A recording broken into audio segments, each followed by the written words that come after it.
আল্লাহ এখানে আলেম ওলামাও আছে, আল্লাহ তোলাবাও আছে, এরকম যুবকও আছে যাকে দেখলে আপনি লজ্জা পাওয়া যায়।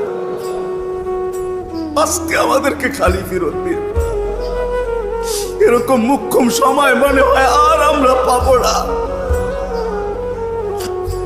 এরকম মজলিসও পাবো না, এরকম লোকগুলাকেও পাবো না, এরকম সময়টাও পাবো না। বিদায় আল্লাহ, আমরা আজকে পিছের কিছু নিয়ে উঠতে চাই না, আমরা চাই আমাদের পিছনেরটা আজকে পরিষ্কার হয়ে যাক।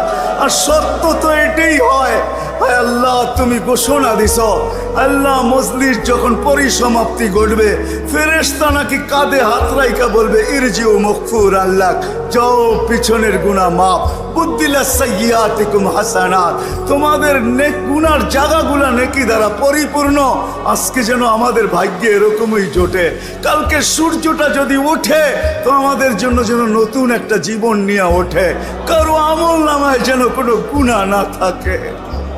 ও মালিক, আমাদের গুনাহ মাফ করলে তোমার কোনো ক্ষতি হবে না, নাইলে হাদিসে এই চিৎকার কোনোদিন আসতো না, ইয়া মান লা তাদুররুহু যুনুব ওয়ালা তানফা ওয়ালা তানকুসুহুল মাগফিরা।